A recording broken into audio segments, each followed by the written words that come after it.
Well, good to see everyone or not see everyone. The water lily in Marianne's image. Hi, Graziella. Hi, Paul. I don't know everybody's name. Good Hi, morning. Katrina. Good morning. Hi, Beata. Hi, Brian. Hi, Robert. Good morning. Good morning, Venerable Tendron. Hi, John. Are you woken up yet? He's in San Diego. So. Good morning. Hi, Lisa. Okay. So a friend of mine sent me a cartoon. Now, surely I haven't lost it. There it is. Let me share it with you. I thought this was very nice for a non-Buddhist to send a Buddhist. So, can y'all see that?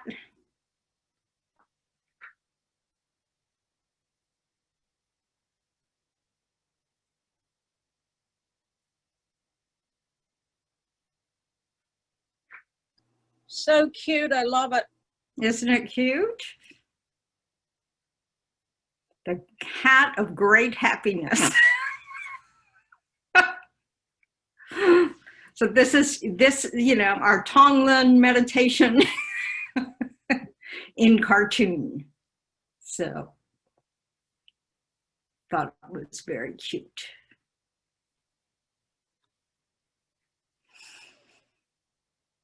And of course, with practice, then wearing that great hat of happiness will not only send it to others, but we'll feel happier too. So, oh. All right, let's get ourselves, refresh our motivation. Whatever reason you decided to show up, trying to expand your reason to, thinking about being a benefit, not only for yourself, but that it will ripple out to benefit those around you.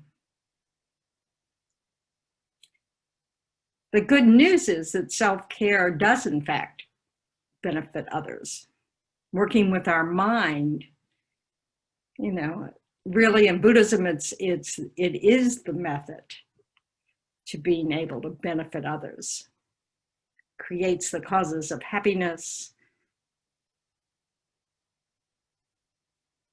and teaches us how to, abandon the causes of suffering. So it's very cool. Okay. So those of you who identify as Buddhists, we're going to do the refuge and bodhicitta prayer, and then we'll all recite the form measurables. Whoops. I go for refuge until I'm enlightened to the Buddha, the Dharma, and the Supreme Assembly. By the merits I create through listening to the Dharma, may I become a Buddha in order to benefit all sentient beings. I go for refuge until I'm enlightened to the Buddha, the Dharma, and the Supreme Assembly. By the merits I create through listening to the Dharma, may I become a Buddha in order to benefit all sentient beings. I go for refuge until I'm enlightened to the Buddha, the Dharma, and the Supreme Assembly. By the merits I create through listening to the Dharma, may I become a Buddha in order to benefit all sentient beings.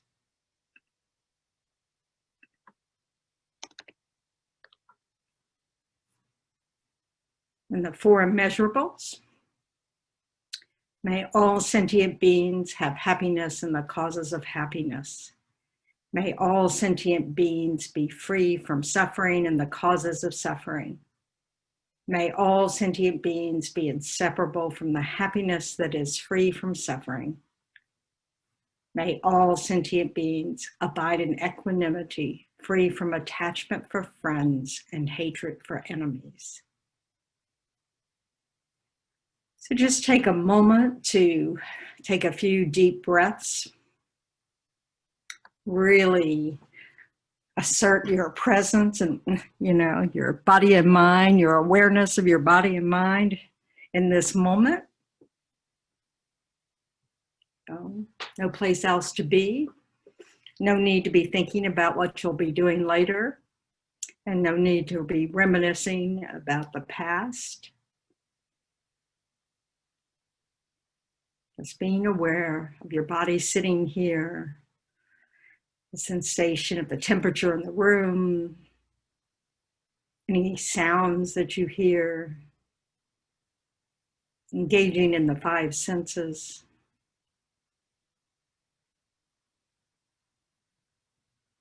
And then bringing awareness to the mental awareness.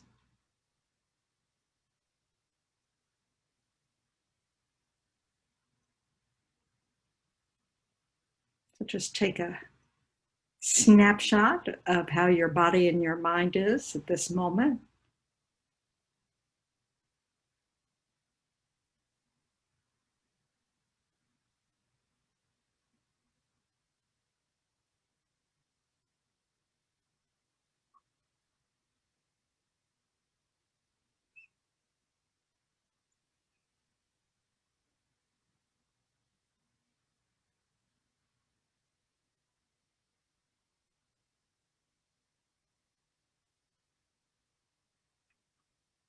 And then just bring your attention to the group, your little virtual group. So, hi Alexander. Hi Penny. Hi Angelica. I just have to say hello. Hi Rebecca, hiding there behind your, probably in her jammies. Good morning, Venerable Tendron. So, okay, so we've been looking at this idea of pillars of joy, and that just comes from a conversation His Holiness the Dalai Lama and Archbishop Desmond Tutu had together about what qualities of mind do we need to have in order to be open to the joy that is part of our existence, So, and we've gone through perspective, the idea that when we step back and look at things from a bigger view, from other people's perspectives, from, really enlarging the horizon, that can help us, not get so caught or stuck in our own difficulties, but lighten the mind. And then looking at what were the other ones? I've forgotten them already, just like that. Humor, humility. Humility is what I was thinking. Yes, that, being able to step back and look at, not always having, well, not always having to be right, but this acceptance that we don't know it all. There are many beings who know more than us on certain subjects, many beings who know less than us on certain subjects, and that thank goodness that it's, the quality of humility is really this opportunity to be in awe of others, so you hear a beautiful singing voice, you hear or you see a beautiful painting, all the artists of the world, what they're able to bring to our experience, then the wisdom of others, the kindness of others, that ability to be aware of the wonderful qualities of others, and not feeling jealous, not feeling competitive, but just being able to, wow, isn't that lovely? And isn't it nice to be in the presence of this? So, and then humor, because aren't we ridiculous? So, we don't have to go beyond ourselves to find humor. So it's just, that way of not being so serious, being able to, make mistakes, be okay with that, recognize, oops, there I go again, not knowing what I'm doing, not getting just so tight about not being perfect. Being able to loosen our grip so that we can have acceptance of our limitations, acceptance of not knowing, those all the times that we wish we could help and we can't help because we don't know how to help, or there's nothing we can do, So being able to accept our limitations and yet still offer comfort and support during times of difficulty without feeling that compulsion to be able to fix it, when often we can't fix it. Often we can't even help, but we can help by just being present with others' discomfort or struggles. And then we came to forgiveness. So we've done perspective and humility and humor and acceptance, and now forgiveness. Oh, what a fun one. So I've been thinking a lot about it. Have y'all been thinking about forgiveness? How is it feeling this week? Ugh.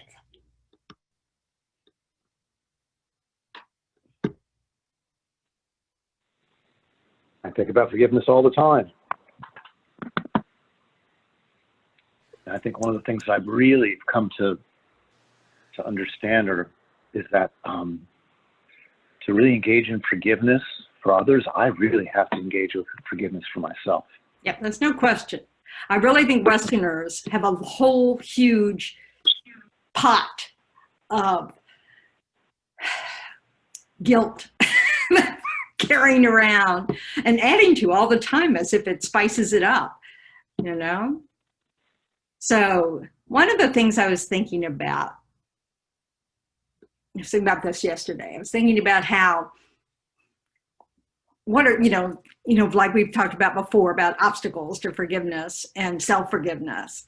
And it crossed my mind yesterday that many of us, including myself, have things that we're still haven't forgiven ourselves for, that are very old, like things that maybe we said or did to our parents or to our children or to our siblings or to our friends, that we all carry, partners, we all carry around old stuff, mistakes, injuries we've caused, mental and physical, to others. But also our inability to protect our children from suffering, or, to be able to support our parents with their difficulties, things that really speak to our limitations, so being able to recognize that the good news about some of this guilt is that it does express a quality of our love to be able to do these things for people. We wish we could make the suffering go away. We wish that they didn't have a drinking problem. We wish that they, had, more supportive partners, or we wish we were some more supportive partners, or whatever it is, and that's a good quality, this desire we have to want to be better with others, But of course, we can't protect people from suffering. We actually can't prevent the suffering in the world. So being able to accept that, accept our limitations and let go, so that when when these memories arise in our minds and our habit energy is to go towards feeling, unbearable shame and guilt and just feeling, just terrible about the whole thing, that we can really just bear the discomfort of what it was, bear the, that they suffered and that we couldn't prevent it, and accept that we couldn't do anything about it, accept that we weren't perfect children, brothers or sisters or partners or, friends, being able to just sit with the reality of our limitations and rejoice in our capacity for caring for others. But really letting go this idea that we should have done better. The would have, should have, could have, it's not true. It's just, accepting. And there are things that we learn from, we realize, oh, if I'd only known about this, or maybe if I hadn't been so self-absorbed, I would have recognized this, and rejoice that we've changed, that our awareness is larger now, or it includes more people, that we seek tools to help us. But really being able to accept that we are limited in our abilities, and that that's okay. And that even Buddhas can't take away our suffering. Buddhas can just show us how to work with our minds so we can relieve our suffering. So it's this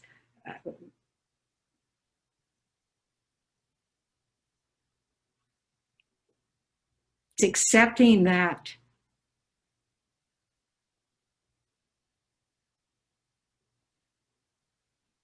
the experience of sadness or suffering for others doesn't go away until we have a mind of bliss. But that mind of bliss is born out of wisdom. So it's not indifference. It's not oblivion. It's this understanding that knows that suffering can end. And that we each have our own path to discover and work on in order to do it. So it's, being able to forgive ourselves. It's really this letting go, of not being perfect, of not being able to emanate in 5 million places all at once to do everything everybody needs, that we're not, Buddhists can do that. But even Buddhas with what they can do can't remove our suffering. They can only show us the way. Because we create our own causes for suffering by the way we think and by our actions of speech and body.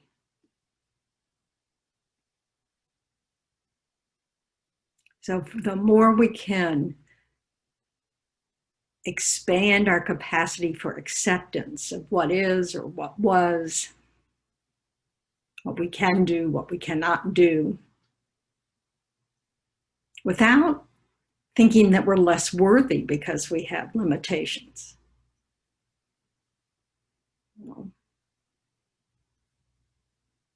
What do y'all think?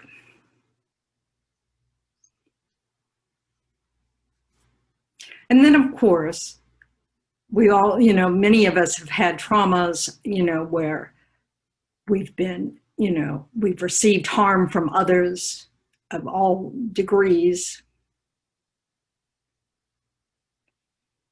So you can see how transferring these minds of accepting ourselves, our limitations, our mistakes, our, bad habits can, that can help us be able to accept that in others. Doesn't mean we don't separate from unhealthy relationships. It doesn't mean that we don't, that we choose to let someone back into our lives that is not good for us to have in our lives.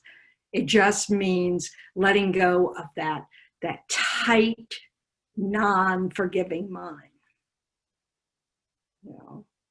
The mind that just leads so easily to hatred, both self and other.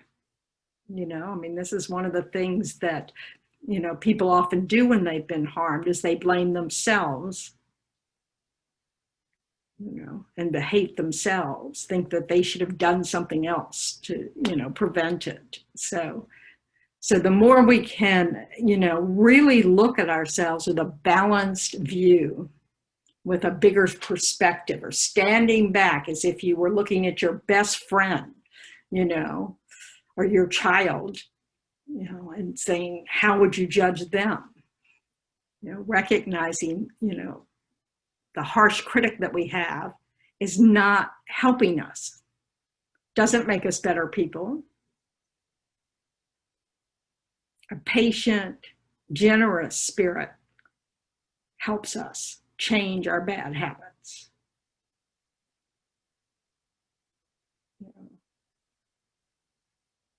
Also, and we'll stay there for a moment.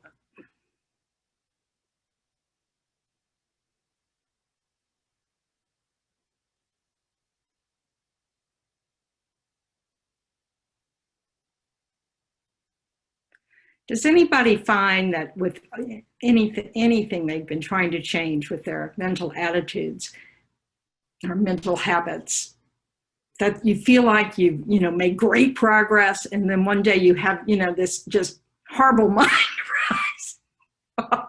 You say something really vicious, or you think something really vicious, whatever. I don't know what category of affliction you're suffering from, but that it's like, wow, have I done nothing? So I really think it's important to understand that, how I've often talked about how our habit energy is like a tsunami, it just comes over us, and it just has all this energy, and we can barely, we can't keep our mouths shut, we just say something, or we do something, or we think something. And then in order to change that habit, or to overcome that habit, we have to meet that same energy. So the tsunami is coming this way, and your new habit has to come this way to overcome it, right? Well, so many times we'll say, I'm making progress, Well, it's just not powerful enough yet to overwhelm the tsunami. It isn't that you haven't made progress, but we're talking about two different states of mind, one of which needs to get powerful enough, strong enough, habituated enough to be able to overcome the habit energy of the, the contrary mind, the counter mind. So our antidotes have to, so it's a process. They have to develop through using our reasoning, our effort, our determination, our perspective, all those things that we have to do to work on changing a habit, but it's really that we're developing a new state of mind. It's not really that we're changing this mind over here. We're trying to abandon that habit. That state of mind we want to give up.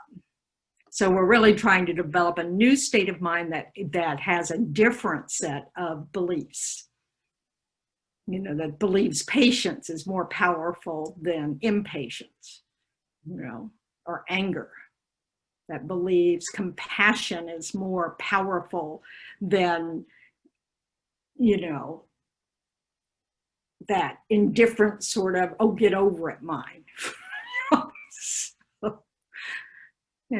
So we're trying to, really understand that in order to abandon a very strong habit that we have to develop a new habit that is going to eventually be powerful enough so this old habit doesn't have space to arise at all.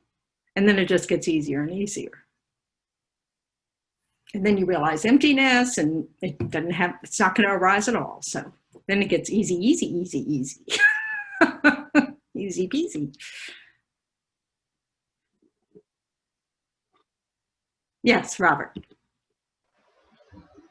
Oh, good morning. That's very interesting. So I'm shocked you just said that. So instead of focusing energy on changing a habit, which is create a new habit. I mean, I've never heard that before. It's really, yeah, it's really about abandoning one state of mind for another state of mind. Yeah, because like anger and patience can't coexist in the same mind. You know, so you really are developing patience so that you can abandon anger. You know, so we talk in terms of transforming the mind, you know, but sometimes that word, you know, implies that we can take anger, you know, wash it, scrub it up, and it will become patience. No, that's not going to happen. That can't happen. They're opposing attitudes.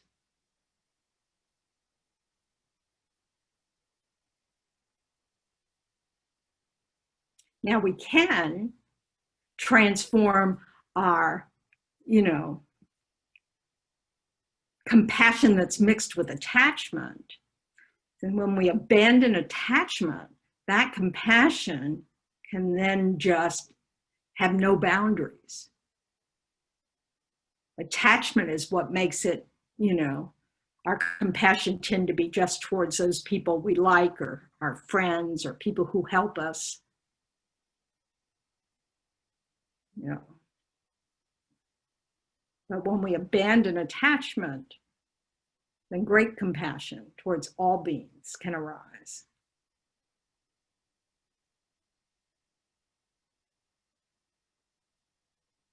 Same thing with, you know, when we abandon aversion, then great compassion can arise. Great loving kindness.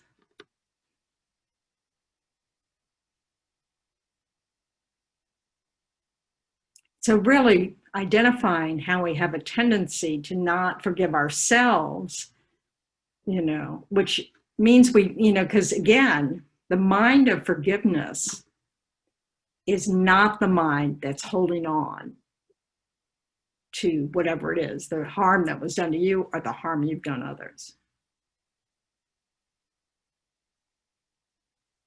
It's letting go. It's not acting as if it doesn't matter or that we can erase our past, or it's just putting it in perspective and not carrying a suitcase full of mistakes around with us forever, because it's not helpful. It's you know, reinforcing a mind of aversion towards self, and aversion towards limitations, aversion towards what is. None of that helps. You know, you think about someone who's been very self-sufficient all their lives. Well, obviously not when they were a baby, but they forgot that part. But, you know, they really feel like, you know, and they have you know, they have created the cause to be pretty, you know, competent at most things. And so, you know, they don't really struggle with it much, you know, the day-to-day routines of life. And then smack, they get old. And suddenly their body doesn't cooperate. And it's not suddenly, it's just, you know, we just think it that way. You know, you wake up one morning and you get out of bed and you can't quite stand easily, you know. If you have a mind that doesn't accept what is, if you have a mind that is averse to limitations, what is that going to do for you? You are going to feel miserable. You're going to have not only the pain of the body, but this pain of the mind that thinks, oh, I'm not good enough anymore. I'm useless. You know, who's going to need me? You know, so it's really, you know, we're cheating ourselves when we insist that we can be only one way or we have no value.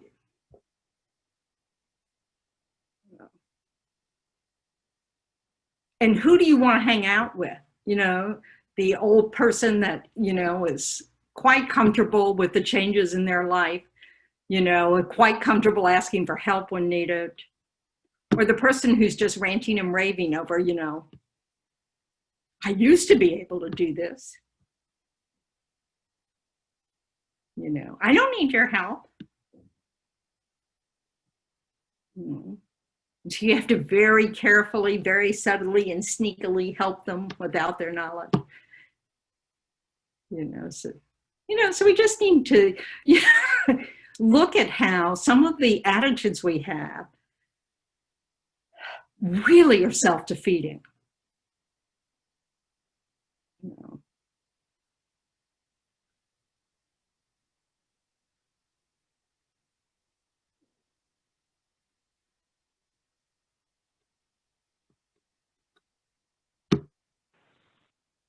Venerable Tendron, I was just reflecting a little bit, and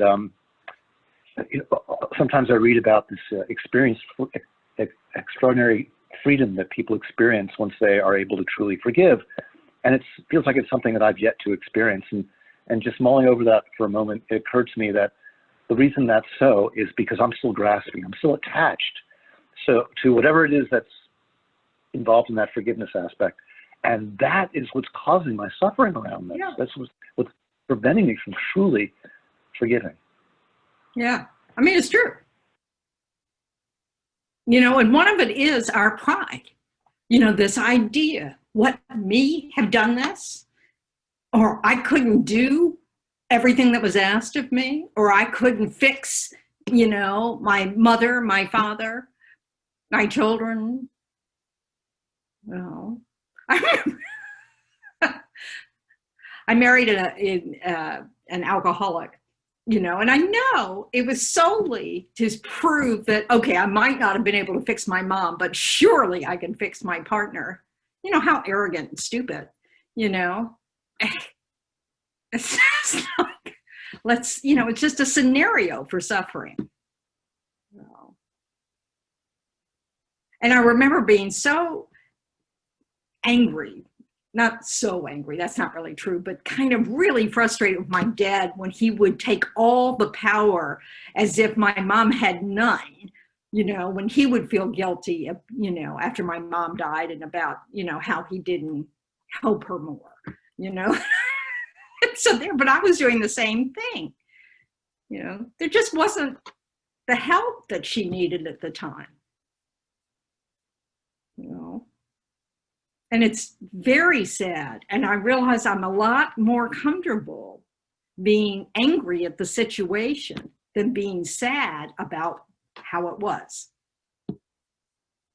It's painful. It's painful to how we can hurt each other. It is painful that we experience the sufferings of samsara. I mean, it is, it's painful. But getting angry, making that the condition to cultivate other unhelpful attitudes instead of compassion, and acceptance of, where we are.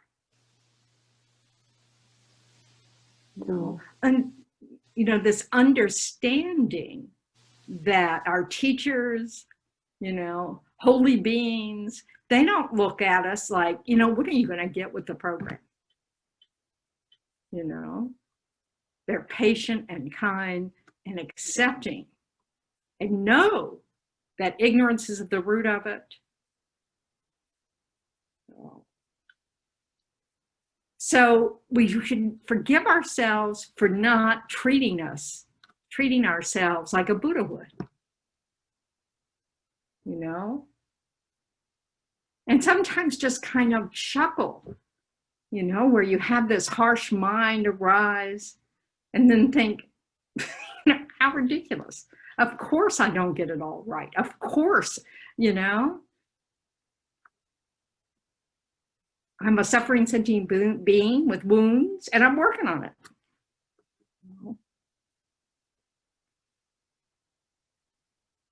But the more we can, relax. Yes, Francesca. Yes. So what about when people identify with that type of person that they've been their whole life, like they've been a, person that has always, walked around with guilt, say, for instance, Say, like, for 'cause that's instance, like most of the Western world. Yeah. like being grown, being Catholic, say, or, something like that, where that's Well, yeah, instilled. there's, like if we're taught that there's something righteous about feeling guilty, that can be an obstacle. We have to really look at our reasoning. And again, we can keep grasping at some permanent sense of self, or we can accept that, hey, that's not possible. Are you remotely like how you were when you were 3? We have to have a realistic understanding of change. If we want to, let go of habits, we need to be able to kind of consider the fact that, hey, I used to not know how to drive a car. I changed that. Oh, hey, I used to not want to take a bath. I changed that. There are so many ways in which we abandon some habits and adopt new habits. As we learn new things or have new, perspectives, this insistence that, oh, I can't change that. It's too ingrained. What is it really saying? It's too hard. Or, oh my God, you mean I'm responsible? Oh my God, I really could change. I can't just keep being the jerk I've been all along. This was my work. This is the work I had to do, was just face the fact that I'm using the wounds of my youth as an excuse not to take responsibility for the wounds I'm causing as an adult.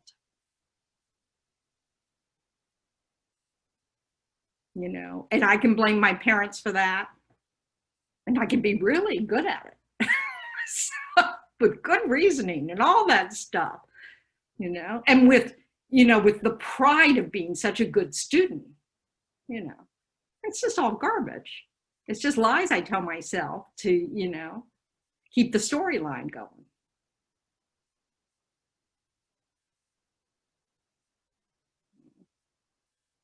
It isn't easy to develop new habits and abandon old habits. We all know this. There's some things that are easy, but usually not until we're motivated, right?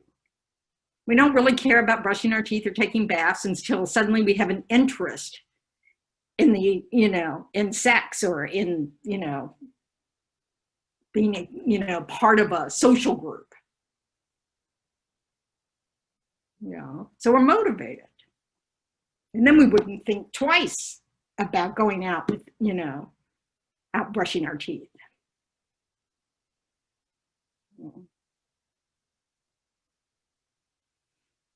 So motivation is extremely important. So when you're trying to develop a new habit, you really have to again and again bring to mind, why is it you would rather do this, say this, think this way than the way you have been?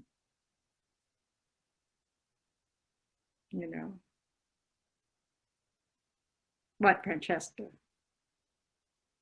Oh, I thought you were going to ask a question. So I mean, this is the, we need to, it's this really look at, oh, do I really want to continue being impatient? Do I really want to continue seeing the faces of the people whom I'm impatient with? Do I really want to be the person that stresses out people who wait on me? Do I really want to be the person to, have a short temper? And, we have to really think about the ways in which, we harm others, we harm ourselves by habits that aren't helpful. And instead of clinging to the idea, I can't change that, or clinging to the, I can't forgive myself, I'm not worthy of forgiving myself. Well, good luck with that. You know, I mean, you know, yes, you can choose to do that. But you can also choose to try to develop a new habit that overcomes that old habit. And it doesn't mean you'll get it perfectly, and it doesn't mean you won't still have a harsh critic arise from time to time. It just means that you're getting, like, you know, making a little crack in that armor you have, you know, of the old habit, you know.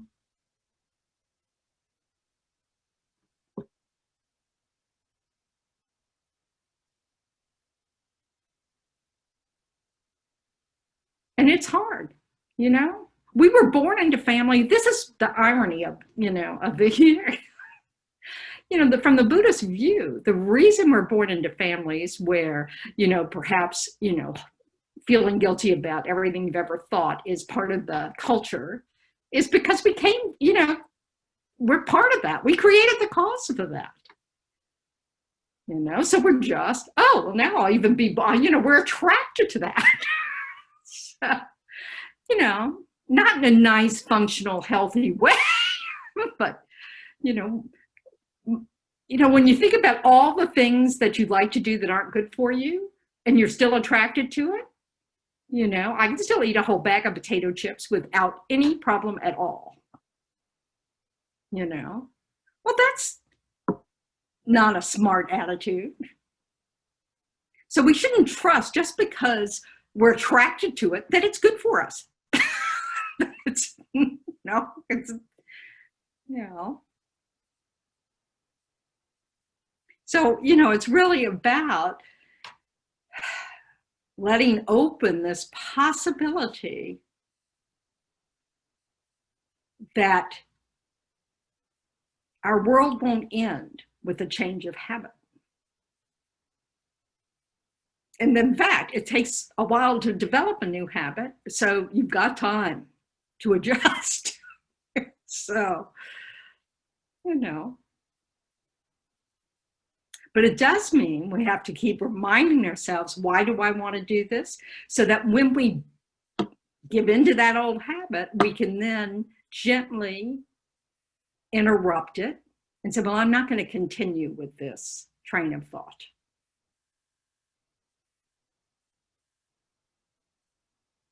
I think there's a reason we call it a train of thought, because it really does. We just get dragged wherever it's going. No.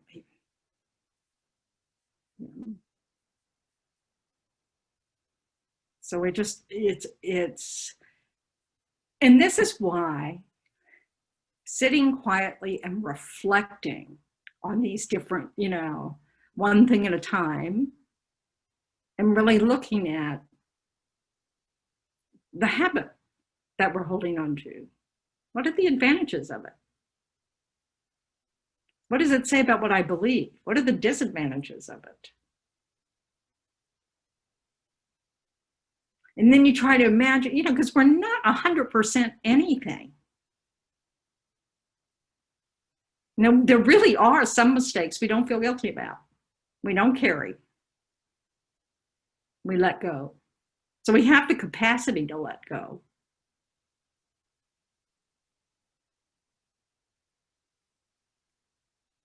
And sometimes the interrupting of a habit in order to give space for a new habit to take place can be sort of like clenching your teeth. Not really so painfully as much as it is just fighting back that habit energy. Or, you know, when I was trying to learn how not to be sarcastic in every moment, you know, it was just really like, don't say anything, don't say anything, don't say anything. I mean, literally. I mean, I hate to, you know, admit such, but it was really a strong habit. And it was really a harmful habit. It hurt people, you know? So it's just, it's with this, you know, so I just would have to do that. And it, you know, took like a year of going, don't say, don't say it. Before, there were occasions where I didn't even think it, like, oh my, amazing. Aww. Venerable Tendron, I just had a thought. So there are things that I might do or say which are contradictory to what I know are what I'll call my core values. And I think, well, why would I even do something like that? Why is that either a habit of mine, or why did that happen in that occurrence? Why would I behave that way? Why would I speak that way? And then I thought of karma and a karmic seed ripening that might instigate something like that. Can you talk about that?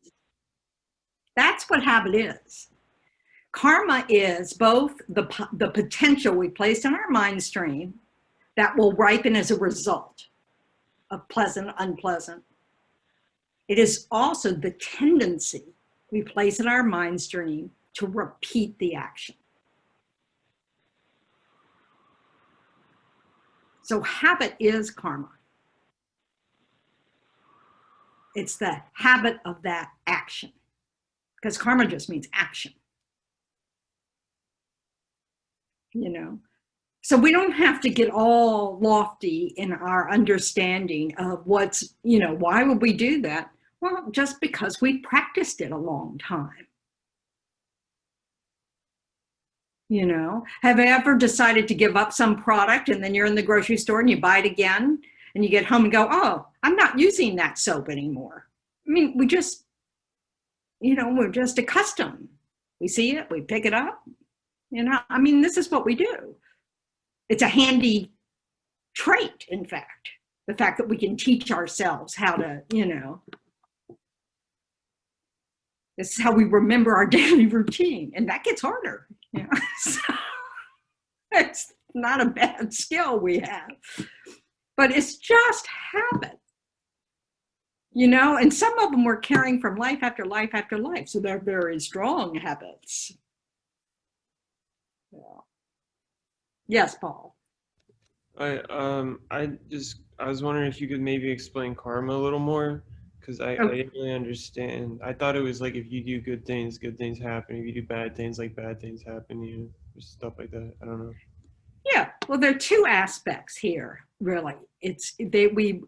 Every action of body, speech, and mind, it places a tendency in our mind. We have the, like if we practiced a lot of, impatience in our lives, that means that our, the odds, so to speak, of impatience arising are really pretty good because we've practiced it so much. So we meet conditions that we've trained ourselves to respond with impatience. It's really, it's those things that we think, well, it's, I can't control that. It just happens, that kind of thing. Well, that's just because we've been really habituated to it. Also, though, with each action, which is every thought, we place a potential on our mind stream because every thought has an intention with it. So we place a potency on our mind stream that will ripen at some time in the future when it meets the appropriate conditions.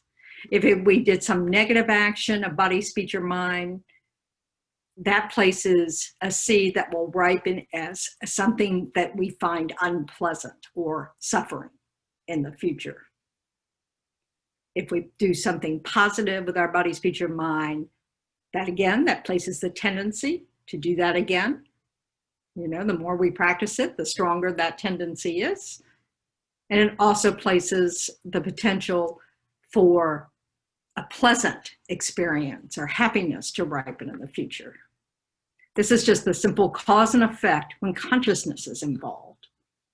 As just like with planting seeds, the seed has to be viable. It needs all the conditions of rain and sun and whatever that seed needs in order for it to bear, to become a sprout. And if it's an apple seed, then for it to be able to become an apple tree and actually bear more apples that all get planted. So that's sort of like tendencies. You know, one action can have lots of fruit. So, it has to meet the other conditions. The ripening of these potentials, you know, it ripens if all the appropriate conditions are there. So like if you have created the cause, you know, the tendency to have a problem of alcohol addiction, for example, but in this life, you never meet alcohol. You know, you hang out with non-drinkers, you're raised in a family of non-drinkers, you live in a town that doesn't encourage drinking. You never discover that you have this propensity for alcoholism because you simply don't, the condition's not there. You know? So it's just, but if you have if you have the cause and the conditions, you know, doesn't mean we can't do anything about it. It just means that we're going to have to, you know, exert effort to change the outcome. You know. So karma is not like a super solid thing. Like you can like dodge it a little bit here and there. Not really dodge it. It's just a matter of whether you meet the conditions. But since, you know, according to Buddhism, our consciousness never ceases. We have the time. But we can also purify our negative actions through doing practices of regret and the resolve to try not to do it again by relying on the teachings, you know, doing the remedy, such as apologies. But, you know, with the force of the mind, we can create it, you know, make it less possible for that seed to ever ripen. And of course, those kinds of activities help us replace the habit of doing that, whatever it was, with a new habit that refrains from doing that. And so then you're interrupting that tendency. Is this helping at all? Okay. Did someone else raise their hand? Lisa, did you? Thank you. So it's funny, I had this conversation kind of yesterday. It's been weighing on me heavy about karma and about certain categories in your life. For example, say you have no luck with love, say you have no luck with your career, or whatever category you want to throw in there. So I've been thinking over the past few months, how do you improve those certain areas of your life when it comes to karma? And how do you have self-compassion for yourself in those areas if you are not succeeding or... Well, the self-compassion is a choice. Because what does compassion mean? Believing that you're human and understanding that, you know, you made a mistake and In accepting. Buddhism, compassion is simply the wish that you are free of suffering. Yeah, that too, yeah. Has nothing to do with anything else. Okay. So self-compassion is relatively easy. It's just this wish that you acknowledge, you know, I'm suffering and boy, I wish I was free of that suffering. And then we extend a little bit, you know, I wish everybody was free of this suffering. Anybody else who's suffering like I am is free from this suffering. But so the self-compassion part isn't about, oh, I wish I could do it better, or I wish I hadn't done that, or I wish da da da da da. It's just simply this wish that I could be free of this suffering. Now, to actually be free of that suffering does involve efforts, you know. So I remember a friend of mine really wanted a companion in life and hadn't, you know, and so he asked Rinpoche, Lama Zopa Rinpoche, what to do. And Lama Zopa Rinpoche told him to do 21 Tara praises every day and really, you know, and he did find a partner who, you know, was a great relationship and has been for, you know, like 30 years now. So, you know, I mean, but it's you know, it's this idea of, you know, and that might not happen. You know, it's acceptance of what is. Okay, but because something is now doesn't mean it's forever.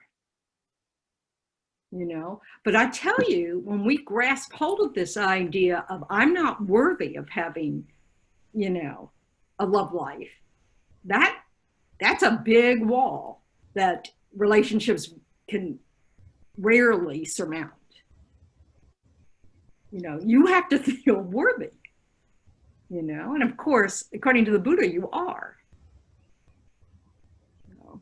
So That it's just, makes sense. Yeah, no, that makes sense. Thank you. you know, so it's really about, you know, and if we've done things that in this life that we know are part of the reason why we failed at this or failed at that, when we, you know, then we apply the 4 opponent powers, we really, you know, regret those mistakes. We really try to see how we can refrain from doing them in the future, you know, so that we can, you know, put our energy into developing a new habit and abandon the old habit, you know. So, Venerable? yes. I'm just wondering about purification and timing, because I know that the teachings say that you should do the purification as soon as you can. But what if you don't feel the regret? Because sometimes I find myself purifying and yet I still feel a sense of grievance at what the other person did. And then that will lift. I mean, I'll be able to consider what their experience was and how I wronged them as well, let's say in an argument or something. Right. So I'm just wondering if the purification has any value really, if you're not yet feeling the regret, and do you give yourself time? How does that work? Well, I mean, it's true that, of course, you don't genuinely feel regret. That's going to make the purification practice weaker. In fact, pretty weak, you know. So, I mean, some of it is about, you know, even purifying the lack of regret, you know, just, you know, but it's also, you can look at it too as 2 separate things, that you regret what you did, you know, but you haven't let go, you know, you haven't forgiven what was done to you, you know, and so you have to keep working on that, you know, and that's partly taking responsibility for creating the cause to experience this. So that's the other aspect of it, is that in karma says you can't experience anything you didn't create the cause for. It's just you probably didn't create the cause for it in this life, which makes it very, you know, hard to figure out. So, Colette, did you have a question? I can't hear you. Let's unmute you. Okay, can you hear me now? Yes. Okay. I just really appreciate all you're saying and what you're talking about. I was reflecting on something. I was at seeing the Dalai Lama once, and he said, forgiveness is not forgetness.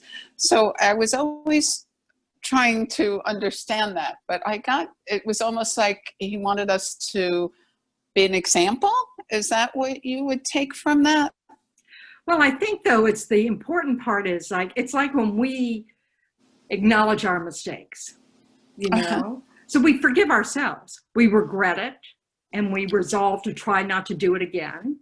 You know, we don't want to forget it because we want to remember, oh, this is, you know, a hurtful thing to do. We don't want to do it again. So forgetting allows us to repeat the mistake. You know, now, like with lots of small things, of course we forget about them because they're really, it's amazing that they bothered us at all.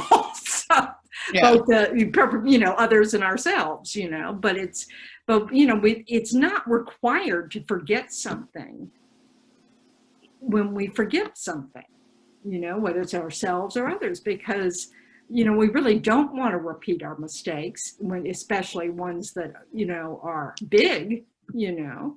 We want to remember that they're hurtful, or, you know, and sometimes we have to, like, if we're really harmed, you know, it's not like we want to erase history. It's like what's going on in the country right now, trying to really take responsibility of our history of slavery, of oppression, you know, so that we don't, lynching, you know, so Yeah. that we don't act like, oh, not me. You know, it's part of our history. So it's, you know, and we don't want to repeat it. So it's just, but we can you know, we don't have to hold on to this idea that we are unworthy because, you know, our nation can never be a good nation because we've done this. You know, that doesn't follow. So learning from the lesson, you know, and not, you know, not repeating it, even though it was done to us, for example, that we don't do it to others. Or right, we can learn that way. Exactly. So it's about, and we don't have to act as if, you know, it doesn't mean we don't send people to prison if they're not safe in society. Yeah. You know, it's about learning how not to hate people for the actions that have happened. That there's a difference between people and actions. Yes, Brian. I'll get Tali. I'm still thinking about what you said, so we'll keep going. Okay. The example that you were given about the gentleman that couldn't find love, and it is not clear to me if he found the love because he prayed to Tara. It is not clear. Yeah, well, yeah, it's not to me either. You know, but the idea is that you allow your, you know, prayers are wishes, basically. I wish this would happen to me. And praying to Tara represents enlightened activity, you know. So it's relying on this embodiment of enlightened activity to help us find a partner. Now, it's really about, in this instance, and in many instances, merit that you know, the positive energy you create by following the advice of your teacher, by relying on enlightened beings who know more than you. So, you know, it's more about, you know, this. And while you're doing the Tara practice, your mind is not, oh, poor me. Okay, yeah, it makes sense. That's how I always thought about prayers. My background is in Catholicism, and I always thought about that. When I'm doing these prayers, I'm not thinking about anything. Yeah. Yeah. Thank you. Yeah, thanks, Carolina. So Tali, you know, this, like what I have a tendency to do, and of course we don't have to regret other people's actions to us. You know, we can regret whatever we did to create the cause for having this experience. You know, but so but this idea of getting even or retaliating, that's the part we want to really work on. And so, yeah, I think, you know, they say to try to do, you know, that you want to do purification every day so that you don't let anything, you know, go past 24 hours or something. And I have a tendency to say Om Vajrasattva Hum 7 times, you know, in my head as soon as I do something foolish. So, but that's just sort of the reminder to me to purify this later, you know, because obviously it's not really strong, but it's this, it's putting the effort. But I do think that even purifying when you know, oh, I'm not quite there yet, is something we need to know. You know, it's just sort of like, okay, got to keep working on, you know, and then that gives us an opportunity to reflect on, why do I think that because I was harmed, that this habit I have of retaliation doing this harm is helpful, you know, and really examine, you know, that. That helps. Thanks very much. Mm-hmm.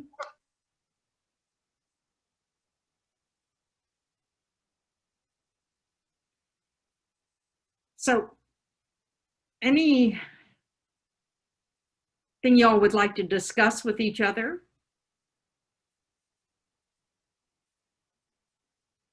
Behind, you know, without the prying ears of the nun? Hi, Grazia.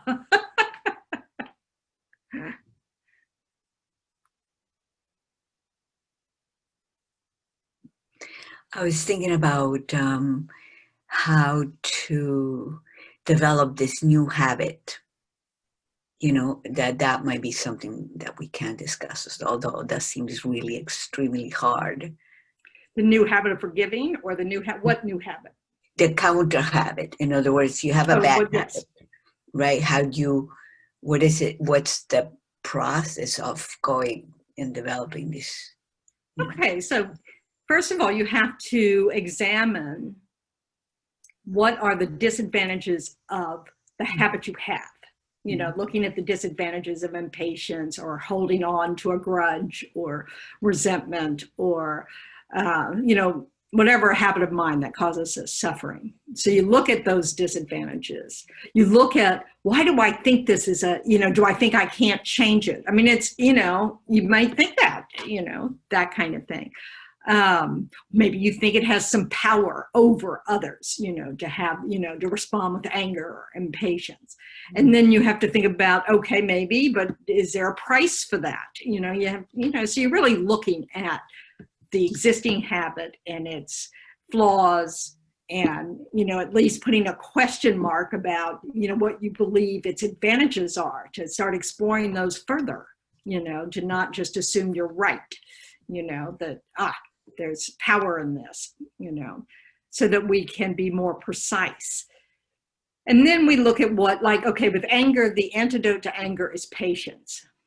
You know, and of course we all know that, oh, well, if we had patience, we wouldn't have it. So you have to develop the antidote. So it doesn't help much to just say, oh, the antidote is patience. Well, you have to develop patience. So what does that mean? So you look in, what does it really mean to have patience? And in patience case, they describe it as the mind that's able to tolerate the suffering that's arising without the wish to retaliate. You know, it's the mind that relies on the teachings, you know, that turns to, you know, greater wisdom than we have. You know, it's the mind that wishes to do no harm. Well, that's really ethics. But so we look at okay, so what does it really mean to tolerate the suffering that arises? So it's not that you don't suffer, which I really wished it was. It's that you're able to, you know, this is what forbearance is. You're able to forbear the experience of suffering that's arising without any wish to harm back. You know, so then you start looking at what are the benefits of that. And you may have to really think about it. You'll have to think about experiences you've had. You have to think about things when people have showed you patience and how did that feel versus when they showed you anger. How does that feel? You know, and really you want to develop reasoning of why you might want to cultivate patience. You know? And then in the meantime, when you actually are out interacting, you know, you want to notice the states of mind that are good conditions for anger to arise. Like if you're starting to feel afraid or anxious or uncomfortable, you know, and then, you know, does that lead to anger? You start to notice, you know, what are the conditions that seem to make this state of mind flare up, you know? And then you kind of, oh, what can I do about that? Well, you know, maybe if as soon as I'm uncomfortable, I can start, you know, easing my discomfort so that I don't lose control, you know? So it's a lot of it is self-awareness, you know, and then we pause. We try to develop the habit of pausing so that we stop anything coming out of our mouth or any action of body. We just learn how to stop that so we can pause and then choose how we respond. Now that takes a long time. With some things, it takes a lot longer than others. It just depends on how strong your habit is to respond with anger, say, you know. So it's a process of really experimenting, evaluating, awareness of what is happening, you know, what you are habituated to, what are the conditions in which that tends to, you know, arise. Then you start looking at what the advantages are of abandoning that habit. And then literally you try to interrupt it. Like I said, you know, like with sarcasm, I just had to just, you know, don't say anything, don't say anything, don't change the expression on your face. Don't, you know, because, you know, I really, you know, was very good at sarcasm. And I found it humorous, you know, so it was just, you know, just all sorts of things I liked about it, you know. I did not like the harm it did. And so I had to focus on the fact that it does harm in order to, you know, subdue the energy with it. But I just had to use, you know, blunt force trauma, you know, don't do it, don't do it. Yeah. But I was highly motivated. I really wanted to change, you know, my relationship habits because they were terrible.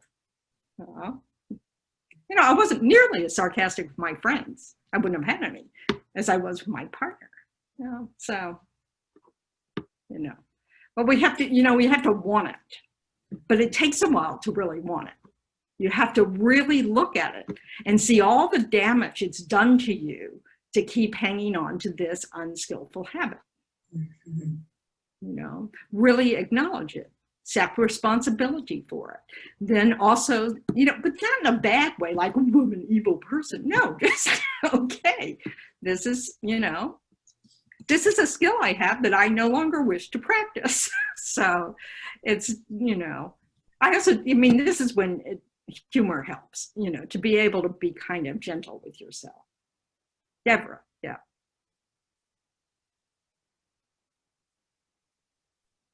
So you can know that perhaps a person feels unsettled or unhappy or unbalanced, but how do you discover what the habit may be that's causing those feelings? You can't work on the habit until you identify the habit. Yeah, but those are different.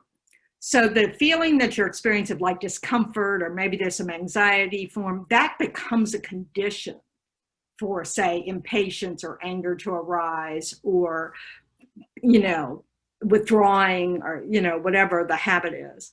So there are two different things going on there. So, you know, the discomfort, one is just the habit of discomfort that we express in our body when, you know, there's some condition that, and you don't know yet, you know, but more awareness to it, you might discover, oh, when I feel this way, I'm usually really nervous. I'm afraid something bad's going to happen. Like the boss is going to criticize me, or, you know, something like that. Or I'm a failure at this party, you know, whatever it is. Or this, you know, I'm not giving this person what it is they're looking for. I don't know, but, you know, so you start to notice, oh, this is my precondition for anxiety. You know, I'm getting anxious. And then you look at your habit that responds to this condition, you know. So there are two different things going on. One is, you know, like if you don't want to feel vulnerable around others, you may decide to respond to that experience with anger. You know, because you feel like that makes you look powerful and protected, and hey, don't mess with me kind of thing, you know. Oh, I'm making this up. So, you know, you have to look at, and then other times you may feel, you know, I mean, for me, it's usually fear, you know, of some sort, you know, but it can be for different kinds of fear, although they're all about self-grasping. But it's just this, you know, like, I don't want to be vulnerable. I don't want to be hurt. You know, and so we tend to go on the attack in whatever our version of that is. You know, some people never get angry, you know, but they store information that explodes later, you know, in a different way. You know, that's what passive aggressiveness is about, you know. So it's, you know, it's about, or we have self-hatred, you know, we turn the, you know, anger towards ourselves or whatever. So it's about So first we have to get in touch with, I mean, this takes a while. Yeah. You know, first what we're aware of is, oh, I've lost my temper again. You know, and then we just have to, when we have some space, we have to look back and think, okay, what was going on? Who was there? What was said? Did I notice anything before I got angry? You know, and then with practice, we get better and better at starting to notice, you know, more subtle experiences that are clues that we're not comfortable, and that's becoming a condition where that old habit is going to manifest. Does that make sense? You know, and then slowly, the pieces will reveal themselves. Yeah.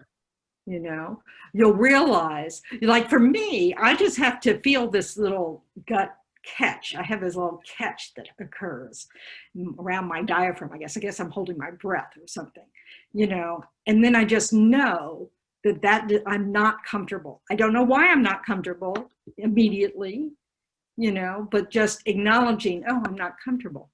And that's my, you know, caution sign coming up. And so then I can kind of step back mentally and kind of think about, what is it?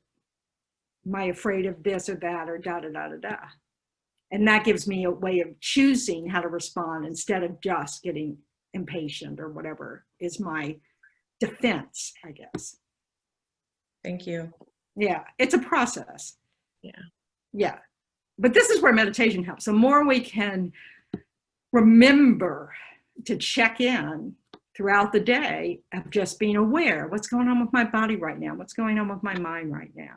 And we get better at it. You know, we're just always aware. This is, you know, just like, you know, we don't think about breathing right now, but we can make ourselves be aware of our breath, you know. So it's like that. We want to have a certain part of our awareness aware of our body and mind. You know? So, and that just takes practice. You know, so where you set the little bell on your phone to do a reminder, you know, do a body check, you know, so that you can become more in tune.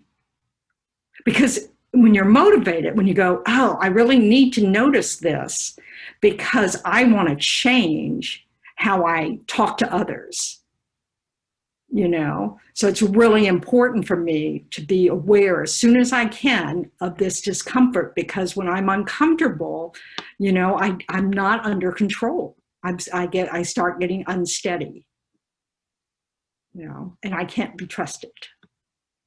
So now it's not so much. Now I know, oh, as long as I notice that, I can trust myself to choose a different option.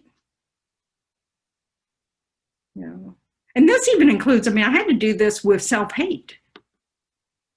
You know, I had to, you know, like, well, don't go to guilt. That doesn't help. That just gives you permission to stay the same. That was the conversation I had about guilt. So you don't have to worry how ridiculous you sound. You're talking to yourself. Doesn't matter. And trust me, if you really listen to your conversations, most of them are ridiculous anyway. So it's, you know, it's not a big deal. At least that's my theory. Not a big deal. Well, and it comes up, and eventually these habits, these old habits, have less power. And the, you know, your practice of whatever the, you know, the replacement habit is, you know, it becomes stronger. But if we grasp it at, you know, if we grasp it, oh, I have to be like this every time, that's going to give the other habit power. You know, we have to be much more relaxed and, you know, kind and patient with ourselves.